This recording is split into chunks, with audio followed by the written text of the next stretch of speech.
Como hoy no me tocaba predicar, voy a repetir la predicación del domingo pasado, que os habéis olvidado de ella. ¡Qué broma! ¡Qué broma!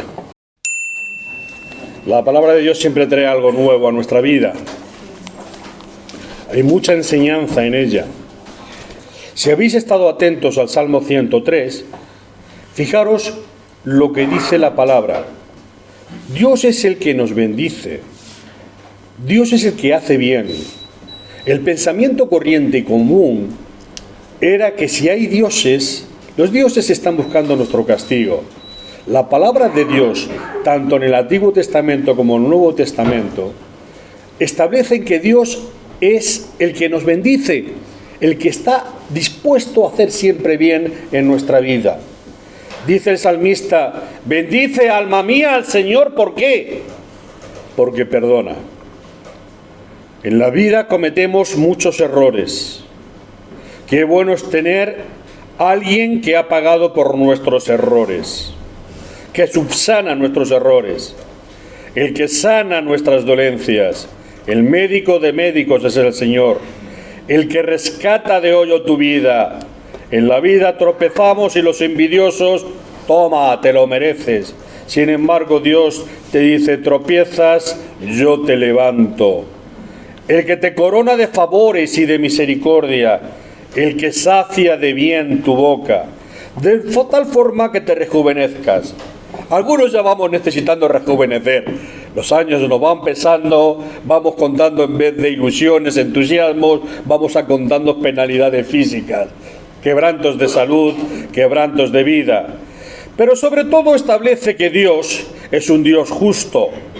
Es el que hace derecho a todos los que padecen violencia. ¿Cómo es Dios? Sobre todo misericordioso. Más que justo, es misericordioso. La justicia reclama un castigo, la misericordia perdona y busca que el ser humano pueda volver a vivir como si no hubiera cometido pecado, como si no hubiera cometido delito. Como el Padre se compadece de los hijos, dice el salmista, se compadece el Señor de los que le temen. Y la misericordia de Dios se agota, dice, no, va desde la eternidad y hasta la eternidad. Pero hay algo que es importante y quiero que lo tengáis en vuestra cabeza. ¿Sobre quién puede actuar Dios? Y dice el salmista: su justicia sobre los hijos de los hijos, pero a aquellos que guardan su pacto.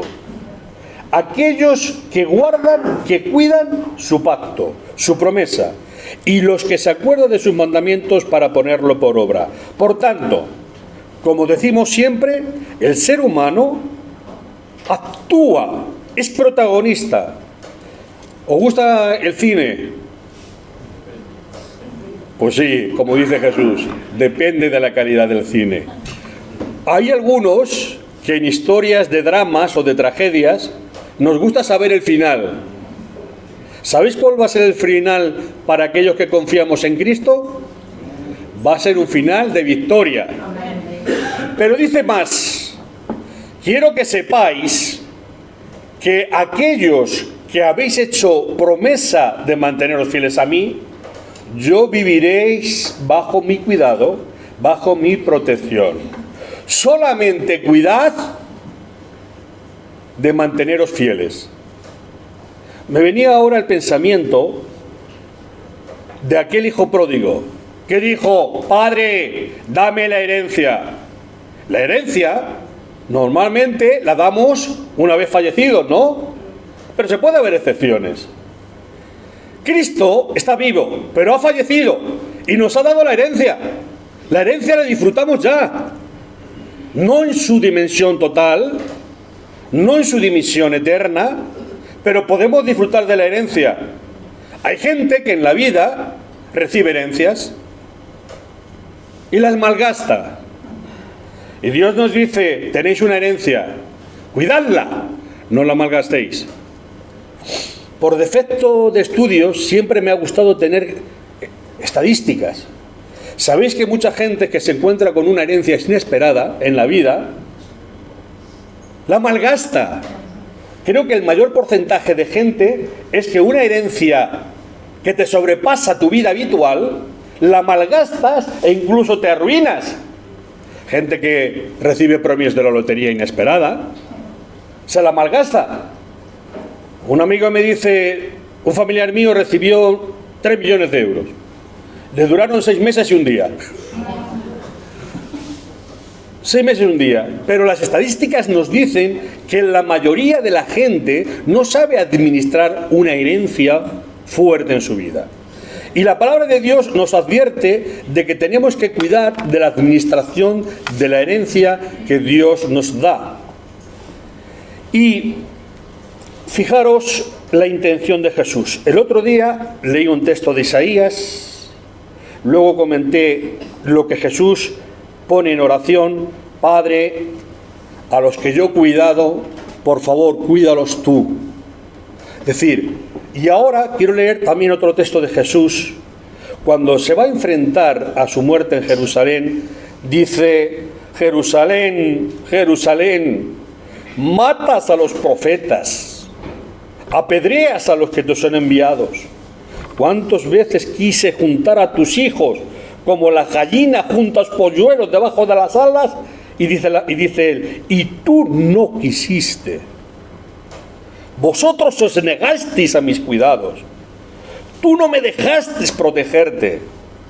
La gallina protege a sus polluelos. Yo tengo gallinitas, pero no tienen polluelos. Tengo gallinitas en casa ahora. Pollitas, tienen 2 meses y 3 días. Sé, porque lo leemos, que los que tienen gallinas, si ven un águila aparecer, que la gallina extiende las alas para proteger. Otros comentaristas dicen que cuando llueve, porque yo me he dado cuenta que mis gallinas no me obedecen mucho, pero cuando cojo la manguera de agua salen corriendo. Protegen a sus polluelos de la lluvia con las alas. La idea es que ahora ya no vemos gallinas casi todo, pero en unas culturas agrarias y ganaderas, la gente sabía esto, que la gallina extiende sus alas para proteger. Y lo sabían. Dios es el que extiende sus alas para proteger a sus hijos. Pero dice, mis hijos, Jerusalén, aquellos que yo había propuesto, me rechazaron. No quisieron vivir bajo mi protección. Decíamos el domingo anterior, tu protección, Señor. Mándanos carros de combate de Egipto, mándanos soldados, que estos sí que protegen. ¿Protegen? ¿De verdad? ¿Mejor que yo? Los que vivimos bajo el conocimiento de Dios, la aceptación de que Jesús es nuestro Señor y nuestro protector, sabemos que esto es así. Aun cuando en la vida pasemos por pruebas, pasemos por situaciones donde nos preguntemos, ¿dónde estás, Señor? Toda mi vida he sido fiel a ti. ¿Por qué estoy pasando por esta prueba? Leíamos un texto, un argumento la semana pasada cuando decía del de Hebreos, pon los ojos en Jesús. ¿Acaso Dios no amaba a su Hijo? ¿Pero no le dejó que pasara pruebas? ¿No le dejó que nos convenciera a los demás que las pruebas están como ocasión y como oportunidad para demostrar que nuestra fe es fidedigna? Te amamos, Señor, cuando las cosas no vayan bien, y cantamos. No solamente cuando las cosas no vayan bien. Qué bueno es cantar al Señor y bendecir al Señor cuando las cosas no van bien. Pero cuando tenemos problemas, Señor, queremos también bendecirte y adorarte con la confianza en ti. Saltamos ahora a Apocalipsis para terminar con el mensaje a Tiatira. La iglesia de Tiatira. Ya solamente nos queda una iglesia de las 7 por comentar. Voy a terminar y rematar hoy la enseñanza de la iglesia. La verdad es que la palabra de Dios tiene una enseñanza infinita. La palabra de Dios sigue alimentando a generación tras generación. En medio de su situación nos sigue haciendo aliento y vida. Dice el versículo 11 de Apocalipsis 3 a esa iglesia de Tiatira, y da advertencia y da consuelo. Dice el Señor, he aquí, iglesia, yo vengo pronto. Vale, Señor, vienes pronto, pero han pasado casi 2000 años. Vengo pronto. Retén lo que tienes. ¿Te he dado una herencia? Por favor, no hagas como el hijo pródigo, El hijo que quería gastar su herencia, ya quemar su herencia de mala forma. El otro todo lo guardaba, porque ni siquiera dice que disponía de una vaquita para él. El otro sí, el otro se lo gastaba todo. Hay veces tendremos hijos. Ayer tenía unos amigos míos, dice, tengo un hijo que gana el doble que el otro. El que gana el doble se lo gasta todo, el que gana la mitad no se gasta nada. ¿Qué diferentes pueden ser dos hijos? ¿Qué diferentes? Unos malgastan el dinero, no ahorran, y otros aún ganando más, y otros ahorran. En la misma casa, bajo la misma educación. La palabra de Dios dice, te aconsejo que retengas lo que tienes. ¿Y qué tenemos, Señor? Mira, tú tienes la promesa de una vida eterna. Y esta es la vida eterna, dice Jesús en otro pasaje, que te conozcan a ti, conocimiento de Dios. ¿Conocemos a Dios todos? El conocimiento de Dios es una herencia ya. Vivir con el conocimiento de Dios, vivir con el consuelo de Dios, vivir frente a cualquier situación de la vida sabiendo que tenemos un Dios poderoso, que nos escucha, como decía la otra vez nuestro hermano José, que tenemos al primo de Zumosol dispuesto a pelear las batallas porque es más poderoso que nosotros, es un gran privilegio, ¿o no? Es una herencia que disfrutamos. Ya sé que no es una garantía de no pasar por malas situaciones, pero es una garantía de que en cualquier situación, por mala que sea, Dios nos va a sacar y Dios va a estar a nuestro lado. Es un gran privilegio. Es terrible la soledad. Es terrible sentirte solo. Es terrible saber que no tienes una mano amiga que te apoya. Pero Dios nos garantiza que su mano amiga va a estar en todas circunstancias. Pero dice, no todo lo puedo hacer yo, dice el Señor. Tú tienes que retener la herencia que te he dado. ¿Por qué? Porque eres una persona libre. Porque eres una persona que eres protagonista de tu vida. Tú no eres una marioneta para mí. Tú eres un hijo amado para mí. Y los que sois madres, las que sois padres, sabéis que nuestros hijos nos obedecen mientras que son pequeñitos. Llega un punto en que te dicen, papá, soy más alto que tú, ya verás, Carlito. Tengo 18, ya tengo derecho a obedecer lo que yo quiera. Tú eres mi papá, mi mamá, pero ya no mandas. Hay una rebeldía natural y es bueno. Y se van de casa. Y cuando se van de casa y han tenido unos padres buenos, deciden volver como nunca a casa. Tengo un amigo que me dice, mi hijo se fue de casa, en casa nunca hizo nada. No lavó su ropa, no cuidó, no siguió. Se ha ido de casa y vive solo. Ahora me llama cada rato, papá, mamá, ¿cómo se hace esto? ¿Cómo se hace lo otro? Y viene a casa y reconoce lo que hemos hecho con él durante años. Qué bueno, ¿eh? Qué bueno es saber que bajo el amparo de papás amorosos vivimos con una bendición que no reconocemos. Jóvenes, reconoced esto, ¿eh? Porque es muy bueno reconocerlo mientras los tenemos. Pues bien, con el Señor nos ocurre tanto lo mismo. ¿Cuántas veces no ignoramos las bendiciones que tenemos y no las damos gracias por ellas? Nos ocurre, muy humano. Y entonces hay una advertencia. Jesús habla en una parábola de un siervo malvado que se aprovecha de la ausencia de su amo. Porque claro, aquí decimos, el Señor Juan. ¿Y dónde está el Señor? ¿Dónde está el Señor? Porque Él dice que venía 2000 años y no ha venido. Con lo cual, como no ha venido, podemos hacer lo que queramos. Ya vendrá y ya entraremos cuenta. Jesús dice una parábola de un siervo malvado, que está ausente el amo, y dice el criado malo, mi señor se retrasa. Comienza a maltratar a sus compañeros y se junta a comer y a beber con borrachos. Un día, cuando menos lo espere, llegará de improviso su señor. Y dice el texto de Mateo, capítulo 24, versos 48 al 51. Entonces el amo vendrá y le castigará severamente, dándole un lugar entre los hipócritas. Allí llorará y rechinarán los dientes. ¿De qué nos está diciendo? Cuidado, cuidado, cuidado. El hecho de que el Señor no haga justicia de forma permanente, de forma inmediata, no significa que no haya que estar vigilante de que el Señor vuelve y hace justicia Y el que ha hecho el mal, el que ha hecho lo que no debía, porque Dios la hemos ausentado, porque Dios vive en ausencia, que sepáis que en un momento determinado el Señor volverá y castigará. Hay una advertencia para aquellos que descuidan. Retén lo que tienes, compórtate como es digno del llamamiento con que has sido llamado. Pablo también advierte a las iglesias de Tesalonicenses de que hay castigo que les espera a los desobedientes e incrédulos cuando Jesucristo se revele y obtenga una victoria sobre todos sus enemigos. Tesalonicenses, dice la palabra del Señor, Dios es justo y hará que sufra quienes os están ocasionando sufrimientos. Está escribiendo a iglesias que pasaban por pruebas por mantenerse fieles al seguimiento a Cristo.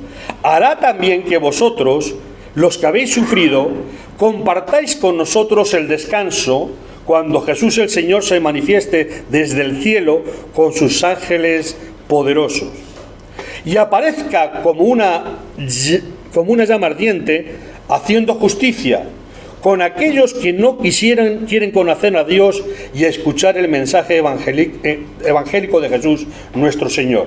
Y concluye, su castigo será la ruina eterna, la separación definitiva del Señor y de su glorioso poder. ¿Veis aquí cómo Dios hace justicia? Y dentro de la justicia uno va a un juicio y ¿qué hace el juez? Te sentencia. Bien sea a privación de libertad, bien sea a una imposición económica por algo que has hecho, bien sea hay un castigo. La gente piensa, es que Dios es tan bueno. Es tan bueno, si vosotros lo predicáis desde el púlpito, que Dios perdonará todo y a todos. Yo os digo que según la autoridad de la palabra, ¿esto para qué está puesto aquí? Dios castiga al siervo que actúa mal.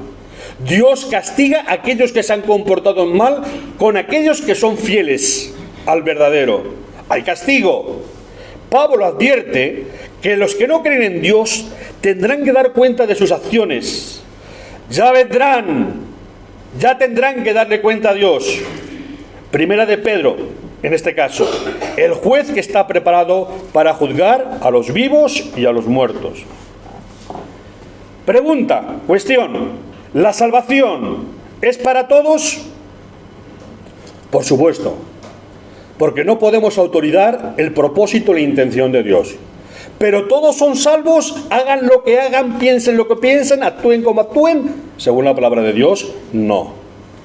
El amor de Dios puede convertir hasta el más empalmado, puede hacer que una persona mala sea buena, pero si el malo se resiste, o si el bueno rechaza a Dios, Dios no puede imponer algo que el ser humano impide, bloquea. Lo hemos dicho y lo veremos en la próxima iglesia. Yo llamo a tu puerta, la llave está por dentro, si tú no abres, yo no puedo acceder porque yo no soy un ladrón. El ladrón accede, eso lo sabe muy bien Carlos, porque es cerrajero y le llaman de muchas casas donde los ladrones han actuado. El ladrón accede rompiendo la cerradura. Dios nunca va a romper, no va a romper tu voluntad, la quebrará, te invitará. Las personas duras que al fin y al cabo encuentran, hay gente muy dura, un día encuentra el amor y le ve como perritos falderos. Se han enamorado, se han emblandecido. Qué bueno, ¿no? Qué bueno. En lo espiritual nos ocurre igual. Hoy María Elena contaba que yo no sabía que ella se convirtió, pero que fue un tiempo muy dura para el Señor. Se reía, se mofaba y decía, ¿no? Todos, de alguna forma, hemos sido más o menos duros, hemos hecho resistencia a la voluntad de Dios. Pero lo que dice aquí, la salvación no es para todos, son para aquellos que creen y se mantienen. Pero hay juicio y condenación para los que rechazan el Evangelio. Es decir, advertencia. Hay Ahora es tiempo de la salvación. Llegará un tiempo en que no habrá oportunidad. Por supuesto, ni tú ni yo vamos a administrar la salvación de nadie. Nosotros tenemos la capacidad de predicar el Evangelio, de decir cómo es Dios, de llevarles a otros, pero nosotros no podemos ni convencer ni persuadir. Es la obra de Dios y el Espíritu Santo. Nosotros tenemos el trabajo de llevar el Evangelio para que otros conozcan cómo es Dios, conozcan a Jesucristo y conozcan su obra de amor. Pero también la palabra de Dios lleva consuelo a aquellos que están oprimidos. Santiago exhorta a que resistamos pacientemente y porque el Señor viene. Tened también vosotros paciencia y afirmar vuestros corazones porque la venida del Señor se acerca. El autor de Hebreos exhorta a la paciencia porque muy pronto vendrá el que ha de venir. Y le dice el autor de Hebreos 10, no perdáis pues el ánimo. ¿Pero por qué me dices eso? Que no pierda pues el ánimo. Porque el ánimo se pierde. A veces estamos arriba, en ocasiones estamos por los suelos. Hasta el más fuerte es quebrado. Los jóvenes, dice la palabra, sois fuertes y poderosos. Ya veréis, ya veréis. Yo siempre cuento la anécdota. De niño, 9, 10, 11 años, levantaba en cuclillas sacos de harina de 80 kilos, porque trabajaba en una churrería y lo subía por escaleras. Llegó un momento que la vida me quebró. No era 80, sino ni con 1 kilo podía. ¿Cómo es posible que el mismo cuerpo, que la misma historia, te quiebre la vida? La vida nos quiebra. A veces nos quiebra físicamente, a veces nos quiebra moralmente y espiritualmente. Qué bueno saber que tenemos un sanador literal en Dios, que nos ayuda a recuperarnos. Me diréis a mí, ¿y ahora que levanta sacos de 80 kilos? Los miro de lejos. Los miro. Voy al gimnasio y digo, una de 1, puedo. Una de 2, puedo. Una de 3, puedo. ¡Ay! Cuando ya pasas, ¡ay! Porque nos quebramos, todos tenemos problemas de columna. Hasta el más sano, ya que hasta el más se cuida. Y hay algunos que nunca han tenido salud. Y es admirable cómo lo sobrellevan. ¿Cómo lo sobrellevan? ¿Cómo nos dan ejemplo? Y no miro a nadie. Y no miro a nadie. ¿Cómo lo se llevan? La vida es ejemplar. ¿Por qué? Porque la fortaleza del espíritu es fortaleza emocional. Es fortaleza sobre las debilidades del cuerpo. Cuando tienes una cabeza y un espíritu fuerte, sobrellevas todo. ¿No es así? Los que confiamos en Dios nos ayuda. Yo mismo estaría desesperado de joven. Diría, ¿cómo que no? Yo he sido siempre un Sansón. Y eres un Sansonito. Eres un Sansonito. ¿Qué vamos a hacer? Lo importante es que a la vida seamos fuertes de espíritu, que es lo que nos invita la palabra de Dios. No pierdas el ánimo. ¿Por qué? Porque el premio que te espera, os espera, es grande. Pero es preciso, dice Hebreos, que seáis constantes en el cumplimiento de la voluntad de Dios. Constantes en el cumplimiento de la voluntad de Dios para recibir lo prometido. Porque ¿sabéis cómo acaban todas las cartas de Apocalipsis? Al que venciere, al que venciere, al que venciere. ¿Cuál es? No. Señor, ¿cómo interpreto eso si tú ya has matado la victoria? Precisamente, al que viva fiel a mí, en victoria. Al que viva fiel a mí. Tú tienes tus batallas, pero la gran batalla yo la he ganado para ti, nos dice el Señor. Falta muy poco, ten paciencia, para que venga sin retrasarse el que ha de venir. ¿Cuándo volverá Jesús? Nadie sabe la fecha. Pero está en vigor la advertencia de los descuidados, para que se preparen para salir al encuentro con Dios.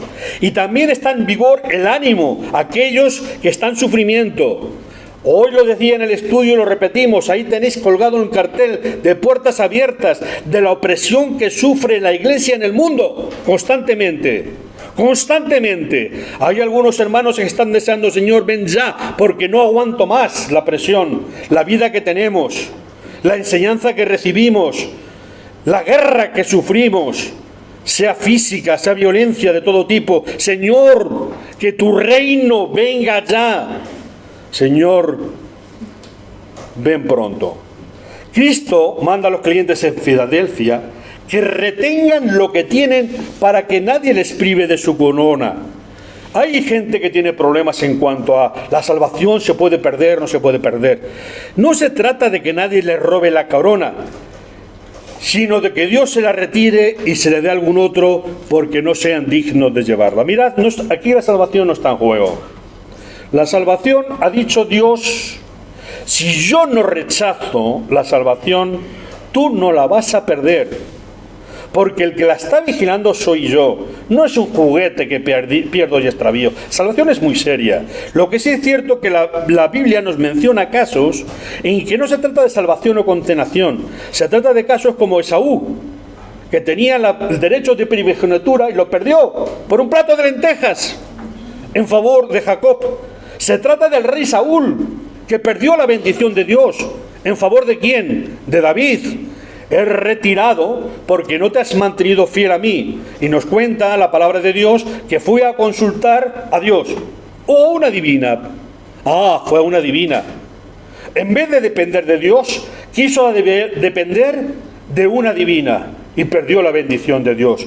El caso de Judas, uno de los 12, que perdió su bendición de ser un discípulo de Jesús en favor de Matías. O los judíos. Yo os elegí a vosotros para que vosotros fuerais la imagen visible de lo que puede hacer el Dios de los cielos cuando los hombres le obedecen. Y no habéis querido. Y habéis perdido el privilegio ¿en favor de quién? De los cristianos, de los creyentes. Dios tiene una tarea para cada persona. Pero si nosotros no la realizamos, se la va a dar a otro. Se lo va a dar a otro. Dios es cierto que puede redimirnos, liberarnos de un fracaso, y así nos lo enseña, porque Dios es el Dios de la gracia, Dios es el Dios del perdón hasta el infinito. Pero la obra de Dios se tiene que hacer y no se va a detener porque tú y yo le fallemos. Levantará a otros, ¿vale? Dios va a levantar a personas porque su obra tiene que seguir adelante. Si uno cae, otro levantará para que lleve a cabo su trabajo, su tarea eterna. Retén lo que tienes.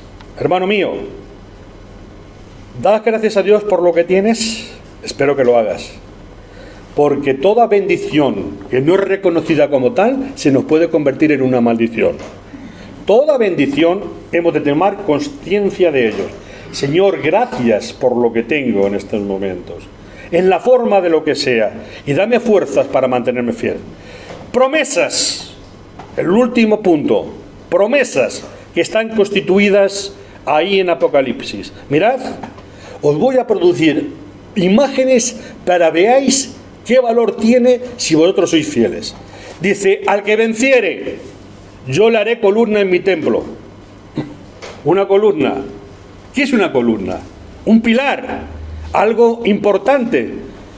Nosotros llevamos algún tiempo intentando agrandar este local, pero nos encontramos con que tenemos columnas que no podemos cortar. Tenemos ahí una zona para ampliar el local a vuestra derecha y no tenemos porque hay columnas. ¿Qué es una columna? Es un elemento esencial en la arquitectura del edificio. De hecho, el cristiano dice: fiel será una columna, un pilar en el templo de Dios.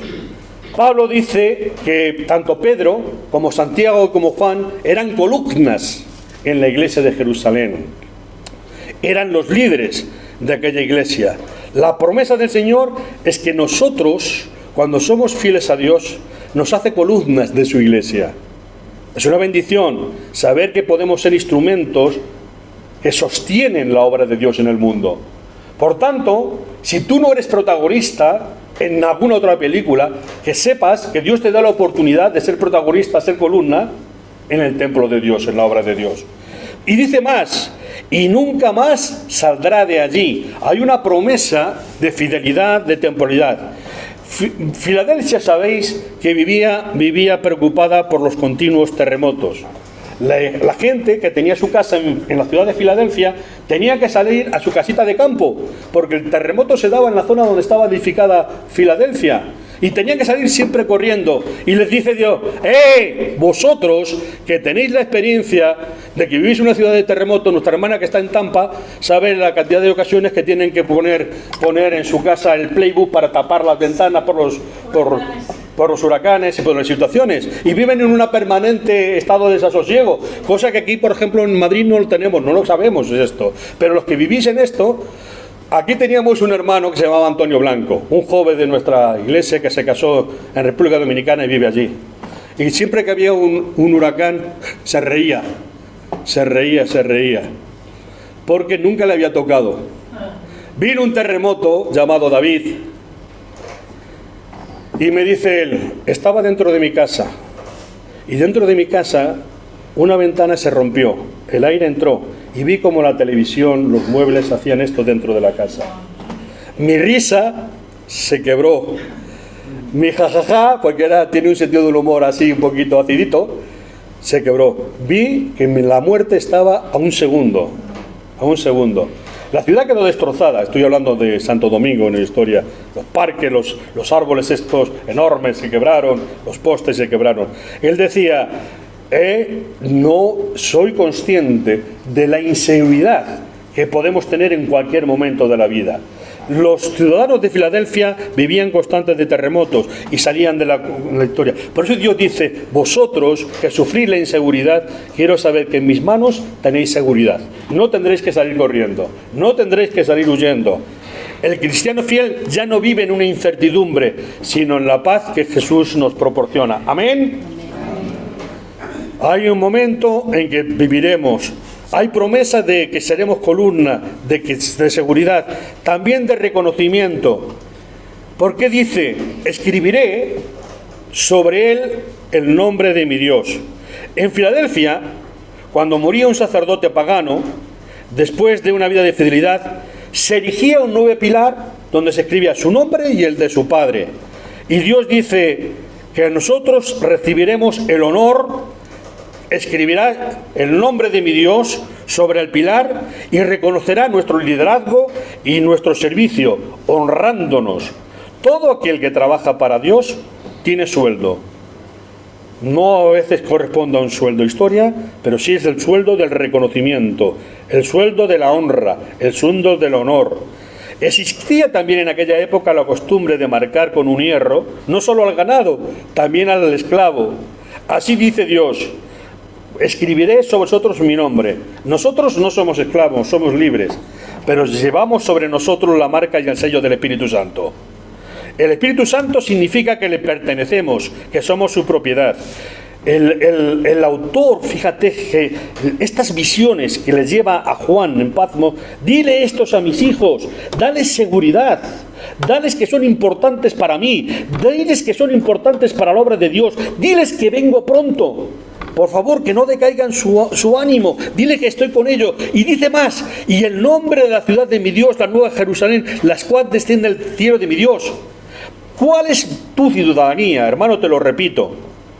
Yo soy español, tú eres boliviano, colombiano, ecuatoriano, dominicano, etcétera, etcétera. Pero los primeros cristianos sentían que su patria no estaba de donde habían nacido, sino a donde vamos. Mi patria es la celestial.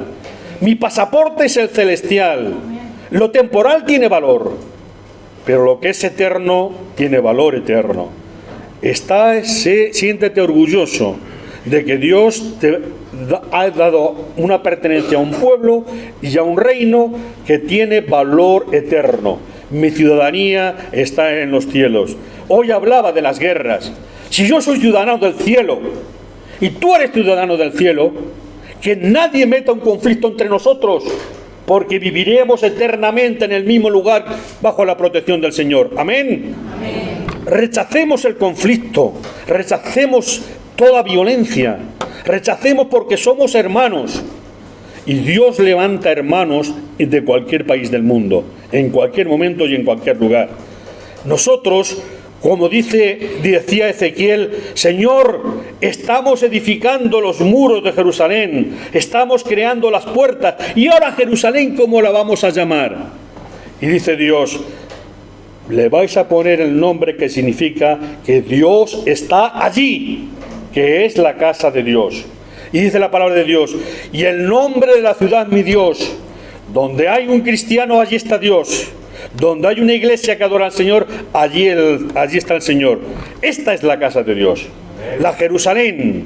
Los fieles somos ciudadanos de una ciudad donde habita la presencia de Dios. Y por final acaba diciendo: y les daré un nombre nuevo. Cuando damos nombres a nuestros hijos, ¿por qué elegimos un nombre? En el pensamiento hebreo, el nombre tenía significado, indicaba propósito. ¿Cómo se llama el Señor Jesús? Jesús, porque Jesús es Salvador, Emmanuel, Dios entre nosotros. Tenía propósito, tenía significado. Y ese propósito, significado, es lo que nos traslada aquí en esta visión. Los habitantes de Filadelfia, además, habían conocido que su nombre, su ciudad había cambiado de nombre. Una vez, a través de Vespasiano, para agradecerle su ayuda, la llamaron Neo-Cesarea. Otra época, posteriormente, la llamaron, en vez de Filadelfia, le llamaron Flavia. Posteriormente volvió a tener el nombre de Filadelfia. Hay una Filadelfia en Estados Unidos también. Pero la Filadelfia, la que tiene el nombre, dice aquí: no, vosotros sabéis que las ciudades pueden cambiar de nombre. Bueno, vuestra ciudad permanente va a tener un nuevo nombre. Jesús señalará a los fieles servidores de Él con un nuevo nombre. Y, Señor, ¿cuál es el nuevo nombre que tú nos vas a adjudicar? Dice Apocalipsis 19. Saltamos del 3 al 19. Entonces, dice Juan, vi el cielo abierto, un caballo blanco, el que lo montaba se llamaba Fiel y Verdadero, y con justicia juzga y pelea. Sus ojos como llama de fuego. Había en su cabeza muchas diademas, y tenía un nombre escrito que ninguno conocía sino él mismo. ¿Cuál será el nombre que tú llevemos, tú y yo, en los cielos? No lo sabemos. Pero es el nombre, el nuevo nombre, que Cristo va a venir a traernos. En el futuro, cuando Cristo se manifieste con poder, sus fieles servidores llevarán la señal que muestre que le pertenecen a Él y que van a participar en su victoria. ¿Lo crees? Amén. Dice la palabra de Dios: tengo para ti muchas promesas. Tengo para ti un privilegio de cuidarte, de ampararte, de protegerte. Solamente una cosa: mantente fiel. Mantente fiel. No te desanimes. Circunstancias nos desaniman, situaciones nos decaen, pruebas que a veces nos parecen insuperables. Esta sí que no puedo, Señor. Esta ya tiene un nivel de dificultad que yo no lo puedo. Bueno, dice aquí: mantente fiel. Dios es capaz de restaurar heridas. Dios es capaz de corregir grandes metidas de pata. Dios es capaz de elevarnos de hoyos muy profundos. Porque Dios nos ama.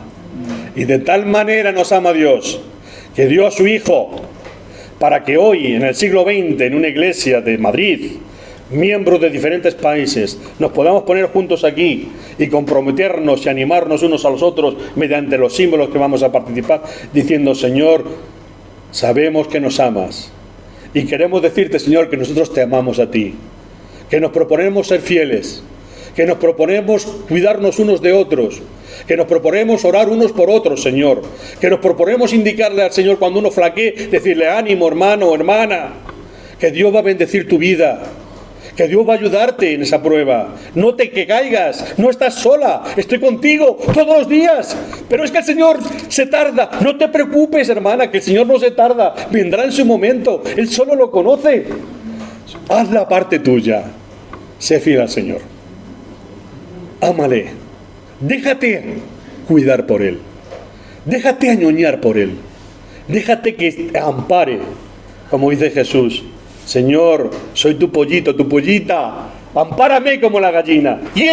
No te quiero rechazar como Jerusalén, quiero ser la nueva Jerusalén, quiero llevar tu nombre escrito sobre mi huella. No me avergüenzo de ti, no me avergüenzo de creer en ti, no me avergüenzo de ser cristiano, de ser cristiana. No me avergüenzo de confesarte delante de los hombres, aunque digan: hay que ver que eres antigua, hay que ver que eres antiguo. ¿Todavía crees? ¿Todavía? ¿Y dónde está tu Dios? Mira cómo está el mundo. Nuestro Dios está dispuesto a vivir en cada persona que le dé la oportunidad. Amén. Nosotros, que le hemos conocido, cuidemos, amparemos y dejámonos cuidar y amar por el Señor. Bendito sea el Señor.